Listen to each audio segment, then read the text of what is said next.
Hey everybody, Corey from Aquarium Co-op. Well, assumptions got me again. I assumed that I lost my cherry barbs. They were in this tote right here. As you can see, I'm switching it from black to white, hopefully prevent the melting problem. I already ordered more longfin cherry barbs from Dan's Fish, and as I'm remove the covers and I see lots, I'm like, yeah, there can't be anything in here. That's what I've been telling myself, because there's been way too many way too many mosquito larvae. They'd get eaten if there was fish in here, right? Like that's what we'd assume, but nope. There are fish. They just hide like right down there. You're seeing my reflection of the camera here, but yeah, they're all alive in there, full blown. They didn't make any babies because I didn't have any plants, because I just ignored it because I was like, I must have lost them. 59 degrees, must have been too low or whatever it is. Like it just went to 60 right there, you can see. Yeah, so 59 to 60 degrees now that it's cooling off a little bit. And, still got the rice fish. These are the platinums here. You can see eggs, maybe, if I can not scare them. You might be able to see eggs hanging off the anal fin there. I haven't seen any fry yet. I'm kind of getting some weird red algae that I've never seen before in my house, in my tanks. So that's something new just to see. But the goal overall is, make sure. I want to try to overwinter, and I want to see, how high can I keep the temps in these totes? We insulated them. We've got air coming from the inside. We're putting tops on them. We're doing warmer water changes. I think it's too cold. These guys aren't really eating the way I want them to eat, these goldfish. So it's 57 degrees in this tank. So with no top on at all, 3 degrees cooler basically. Usually these guys ate well yesterday, so it could be that I've been looming over them, setting up the top, and so maybe they're like, oh, predators here. But so what I'm working on right now is I'm battling, the weather. The weather's been raining a little bit on me today, as you can see down here. And then, yes, my yard looks terrible because we are gonna put clover down. So we rototilled the whole thing. Kind of went crazy. You can see the birds going nuts though. So, so what I'm doing, putting in these little screws. And these are all 3D printed pieces. These took forever. This really slowed this product down, because each tote took 30 hours of printing. And trying to do stuff for work. I mean, this is work, but, prototypes and other stuff in between. And so maybe I was printing 1 or 2 a week, and then, it gets done at 5 at night, and maybe I didn't go back out that night. So today the goal is to get these on, basically. That's the goal. So it turns out, there's a longfin right there. Hey, buddy. No plants. I got to get plants in here so that they have a chance of kind of laying some eggs. But they're looking good. Also from Dan's Fish. And you can see bugs dropping. Bugs the size that they are. But anyway, not all of the totes, with the way the wood got laid out, is the exact same. So the piece that's supposed to go there is a little bit too short, so I'm gonna have to print those, where this one fits just fine, right? And so it's almost like every other one, it fits. Well, no, those two fit in a row. That doesn't make any sense. I don't know. But I basically have the end goldfish one there. Don't know about this one yet, and that one. So I'll have to print 2 more little, basically take this piece right here, this little piece, and it just doesn't quite fit on 2 of them. So it's a weird, as you can see, we're off like an inch. That makes no sense, other than maybe this corner piece had to get tucked in a little more, or something like that through the layers. So I don't know if you guys can hear it, but the wind is flowing, the wind's blowing, and so I'm really excited to kind of experiment with you guys. And if you're into this, you're gonna learn with me, how much can we keep it above ambient temperature, because it'll be in graphs and everything. We can always look back on it. We can see, what temp during the day, what temp at night in a tote. So my plan is 1 tote sealed up as much as I can do, and then leave a tote that's not sealed up. And so maybe that's this goldfish tote. It doesn't get sealed up. And then also, just to make sure we have apples to apples to apples, I have a thing up here. So this is, yeah, we're 60. Oh, well, that's not going to work very well. It says it's 66. That must be the temp from the building or this box, because this box is my electrical meter. So we're going to move this over next to this, because that seems more realistic. Like, yes, it could be building heat still, but, or, you know what, it probably is 65 out. I'm probably just going, oh, that doesn't make sense, but it probably is 65. The water just doesn't warm up as fast. So either way, we're going to have temps going, and I'll be able to settle this debate in my mind, like, does it matter? How much does it matter? If all of this expense and work and all that adds up to 2 degrees, and it's 32 degrees instead of 30, well, that's probably not worth it. But if at the extremes we go, yeah, it's just snow on the ground, but these guys are at 42 or 45, that would totally be worth it. And so, yeah, I'm going to spend this whole project, I think, with the help of others to design stuff. We're probably into it for at least $500 by the time I buy all the things and the Yo-links. And so it's a project that we can all hopefully get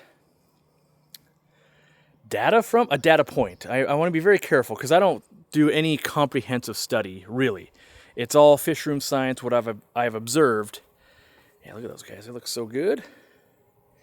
And so I do want to see, like, I thought for sure those cherry barbs, even though I put them out here because I thought, yeah, they should do fine. But I thought for sure I had killed them. I even told you guys in a different video, I killed them. I ordered more because I like this fish. So now I have twice as many of the fish, and I can try. Yeah, there they are. It's so hard to see if you guys are going to be able to see that. Yeah, you're just seeing glare now as I zoomed in. As I zoom out, it does okay. I also don't want to get the camera wet. So, I have to take my word for it. I could scoop them up and put them in a thing, but yeah, I'm going to keep working on this, and I'll try them in throughout the day. This isn't going to be a whole day project or anything, but yeah, just this. I just wanted to, like, I think you guys, you've told me you've resonated, and if in the comments, let me know if this is true for you.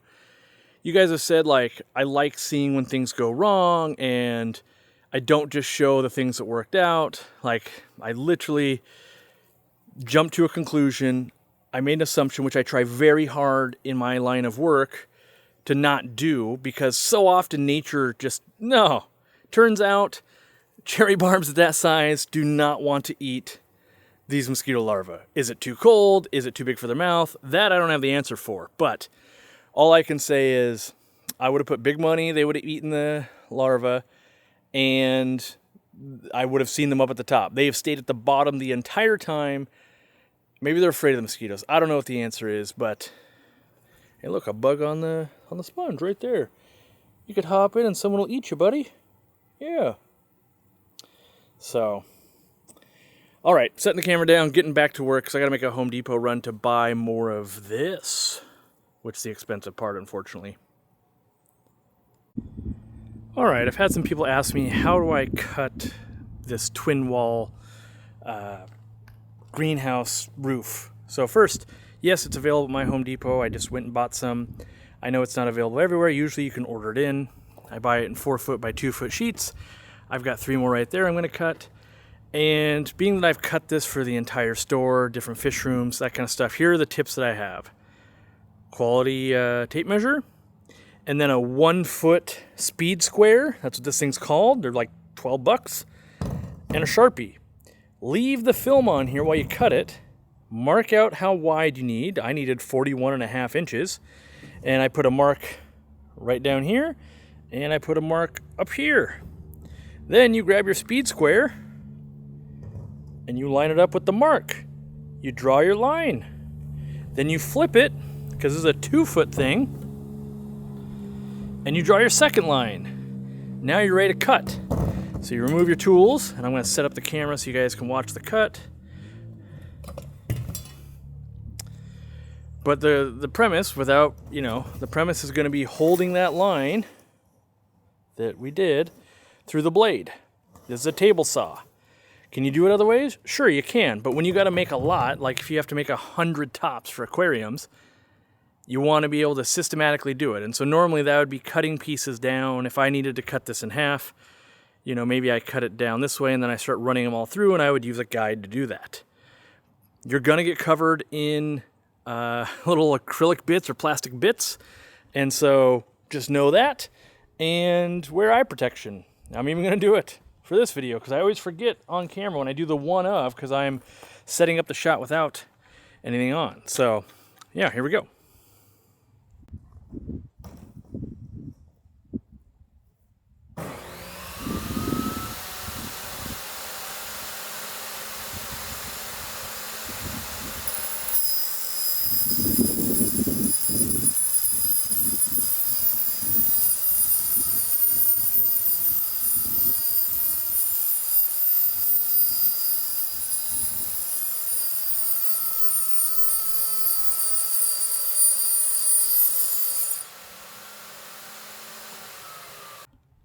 All right, so now you see we have a piece cut. We have extras that we'll save for another project some other day because this doesn't fit what we're doing today. And we'll take this guy over to the ponds. I'm a little bit zoomed in here. I need to unzoom. But you can see I've already done 2. And so these are actually going to be in 2 pieces because the pond is about 28 inches and these come in 2x4. So take a test fit here. They're going to slide in these channels just like this. And so that's kind of the way it's going to be during the summer. I could cut them down, but no matter what way I cut them, I wasn't going to save the amount I had to buy. So I'm leaving them long for now so I can trim them down if I want. So if I needed to feed the cherry barbs that were in here, you just push it back and now you're still covering up most. You could feed real easy. Pull it back. Maybe I'll even put some like handles, like the ones we sell. So yeah, now you just peel off the film, and you've got another top done. So I've got to do 4 more of those, and then I'm doing 1 foot section. So I'm basically cutting one of these in half to make up the difference. Otherwise, there would be this gap there. That I think that's going to defeat. That's going to let a lot of the heat we're trying to preserve out. So yeah, it gets a nice flush fit, and I'm hoping to see what this does over the winter. So let me get back to cutting. All right, they're all done. All got nice tight fitting lids. We're gonna remove some now just so I can keep the testing going. But let me know if you want to see this test. So what I'm thinking about is potentially having one as a control subject, no top. And then, yes, we're doing we're going to measure with it heated, with it closed. And then I'm thinking about doing one heated with a heater in it, and then maybe a second one with a heater in it. One open top with a heater, and then maybe one closed top with a heater. And what I'm thinking is, if you guys want to see that, leave it down in the comments. But what I want to know kind of is, how much energy would we save, or how much money would we save by running tops on aquariums? And I feel like this could be a good test to do, just because in the fish room, I guess I could set it up in the fish room too, but it's not as extreme. Or I don't know. I heat the whole room, so I feel like I struggle. We're out here, should be real apparent. Plus we'll have a control of no heat, no top. We'll have just a top. We'll have heater with no top, and we would have heater with a top. And so I can do all of that, and I think that would give some data points, where in the fish room, I feel like that's a lot harder to do. Plus, I'm opening and closing them a lot more in the fish room. I'm working on them. I might not be able to go long term, a couple months. Or out here, I want snow to be on the ground. I want some things to happen. So kind of see, is it just as good in the summer as it is in the winter? That would be multiple videos, multiple projects, but yeah, I think there's something to gain. So if you think that'd be useful, leave a comment down below. If there's enough comments, maybe I'll put that into practice and actually design the study. And not that I've designed it, but buy the heaters and the other things too. And yeah, so I'm going to take the one off the goldfish now because that's going to be our control. So then into the fish room. Alright, if you made it this far watching me bumble around, kind of wanted to give you some insider info. I like to do this, sneak some things in. So if you're familiar with our root tabs, these little gel capsules, right? They can float, they can dissolve a little bit, but they're good at growing plants. So, pro tip, if you have one, poke a hole with like a thumbtack, and then you can get the air out and sink it way better. We've been working for, I'm embarrassed to say it, years now on root tab 2.0, basically. And this is not even the first sample. Like, this is sample 7 or something crazy. Like, we are way down the rabbit hole on this. And so these ones,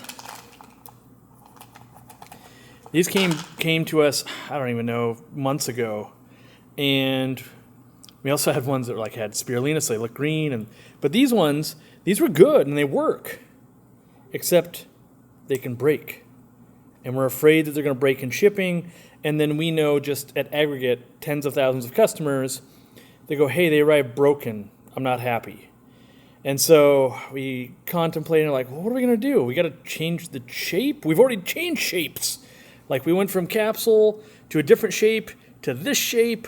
And so then we had to go like, well, they got to be like thicker or non-breakable. And so that's where this comes in. The latest samples we've been waiting for a long time. And what kind of slowed it down was tariffs and each time having molds made for the factories. You know, it's expensive to have a mold made, but you throw tariffs on top of that, and then commerce is slowing down. So now we've got these guys that will be coming. These, you can't snap. Nope, they're not snapping. They are stout. And so this, as far as I'm aware, will be the last, well, 2.0. We can always get better, right? Maybe in 10 years we're on version 10.0. Who knows? But these ones we've sent away to have chemical analysis because every time you do something like this, you got to have it analyzed just to make sure that what we put in is what's going to be on the package. And so we're waiting on that. So if you're watching this right now going, I want to buy those today, we're probably a couple months out still. Maybe by the end of the year, maybe beginning of the year. It all depends, right? So we're having them made. I think the minimum order was 1 million tabs. You heard me right, 1 million tabs. So that's a lot of packages we had to have done. And so, yeah, I'm just making sure that I've already played with these, but showing you kind of on camera, like you put it in the water. And if you sit here for too long and you're working on it, you can get some powder off because they're going to dissolve. That's what we want them to do. They're made to dissolve. So, don't sit around all day. But this big old flame sword was looking hungry. You can tell by, some of the little leaves here. But if we jam that guy down in there, get in there. Oh, we can grab some more. Another pro tip, don't put your wet hand in the thing and don't drip water on it. I almost dripped all that water in there. Then you get a messy slurry, kind of like this going, but you don't know it. So I'm going to put these two in, get them way back in there. This thing would eat 20 of these if I let it. It'd also take over the tank too, so there is that. Let's get way back in there. There we go. Yeah. So, as you guys watch this, you like to watch me fool around in the fish room, but don't mistake for a second that I'm not working on products and other things behind the scenes. It doesn't do me that much good to show you these like before, because then they're broken. Like, it takes a lot to actually make it better. When you have a working product, like we've sold hundreds of thousands, well, I don't know if it's hundreds of thousands, but an insane amount of root tabs. We have sold that, no doubt. So to make it better than that, it takes a long time. So yeah, this tank really cleared up well. The undergravel filter, I think the difference between the two tanks. Is there something weird up here? What is this? Oh, just a little piece of plant. Okay. I thought there was like a weird bug. This tank cleared up really well, but I gravel vacked it before I put the plate in on this one. No, that's a lie. A month before I put the plate in, I gravel vacked. So this one wasn't as dirty. It's been like 3 days since the other video, so if you want to compare growth on these crypts, like they're totally coming back. It's a race. This one, still a little bit of cloudy. Still a little bit of cloudy here. I think I'm going to probably gravel vac it and see if it clears up. The problem is I only have like 4 more days till I go to Brazil. And so if it clears up on day 7, I'll never know. Or if it was day 22, well, I guess at 22 I'd be back. But yeah, because there's just too much. It doesn't even look that bad, though. I got to be honest. It's not even that bad. So I don't know. I don't know what the big difference is between the two, but this one's not as clear as that one. And that's a little bit of a bummer. So I'm probably going to install this. Depends. My wife's coming home with dinner because it's 4:44 and she's out. So she's like, I'll bring dinner home. But this I'm dosing, I think I showed this in the last video, I'm dosing 1 milliliter per aquarium per day. And then I did, well, let's see if I can open this up. These are so tight fitting. Thanks, Dean. Come on. This is like comically, there we go. So there's a big old bucket of Easy Green down there. And I just put a lot of bottles of Easy Green in.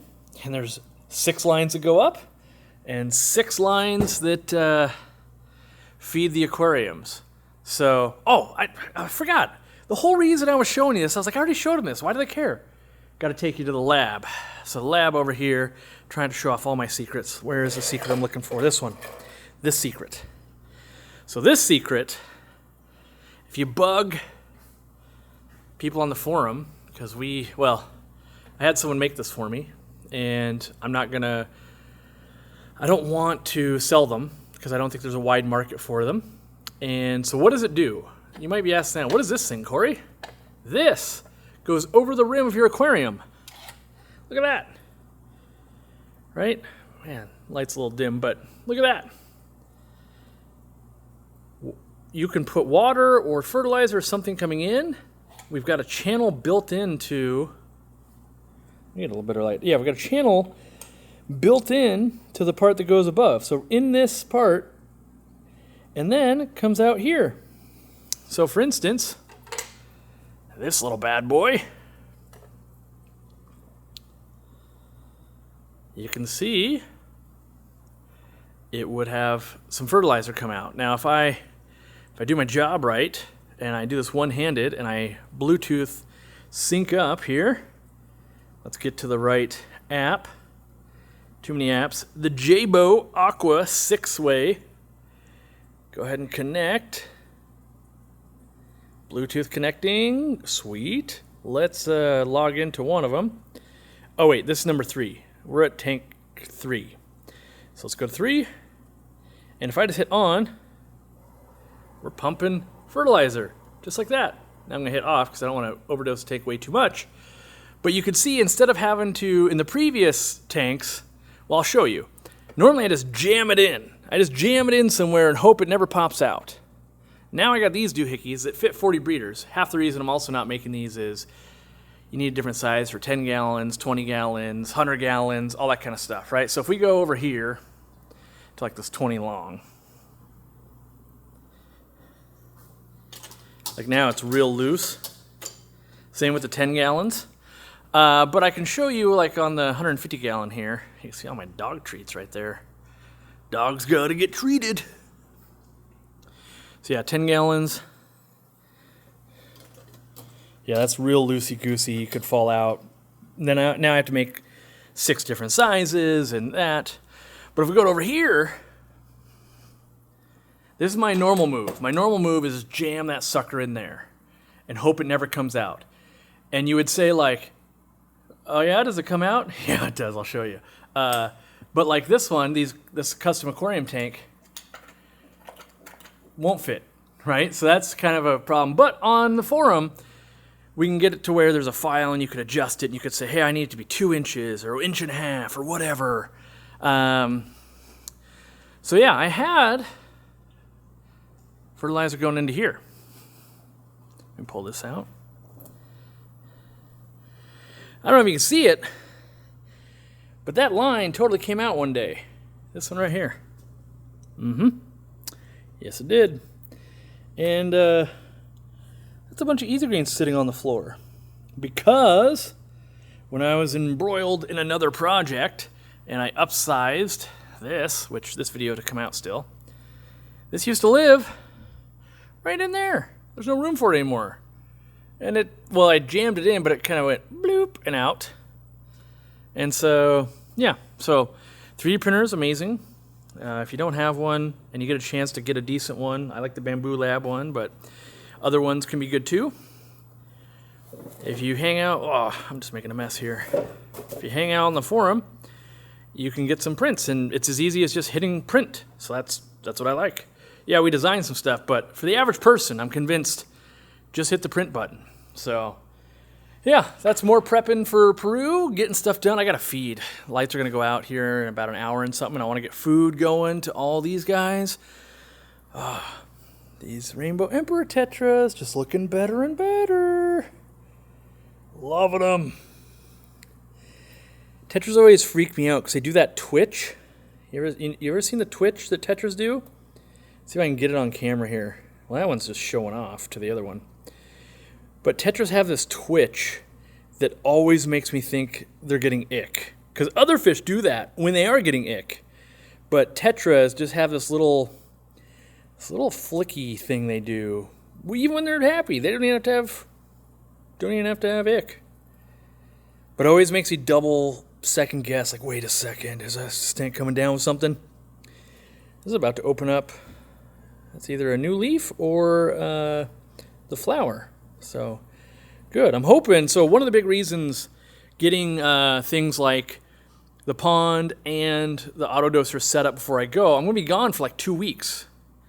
And so, I've got about 5 days. In the next 5 days, or 4 days, or whatever, I got a live stream, I got to pack, I got to do all that. So it'll basically be about 3 weeks, and you can kind of see, like when I come back, like I'll be filming, and it's like, yeah, did the plants push forward? Because you don't see, like with dosing or lighting changes or any of that, you don't see a change from day to day normally. You see it month to month, maybe every few weeks to few weeks. And so I'm a big proponent of, if you can get this set up before you go, like if you know you're going to be super busy for December because it's Christmas, the more you can get done in November, the better result you're going to have in January. And so I've burned myself so many times, like just not getting to it. Like, dang it, I would have been, because maybe I get back from Brazil and I'm sick, and then I actually have more travel to do too. But pretty soon you can do a thing where it's like, I'm literally 3 months behind. I just didn't spend the hour to set it up. What am I doing? So that's your prod. Go ahead and get the stuff done, get the results started so that you can get busy with something else. And I got to get these guys outside. Someone needs to work with this fish and just get them to be that solid blue color. It's not even blue, it's purple, like metallic purple. I don't know, these things are ridiculous. That's a good looking fish. Rainbow shiner. You can go spend $10, $12 probably in a store, and they won't look very cool. You got to wait a few months, but then they're spectacular.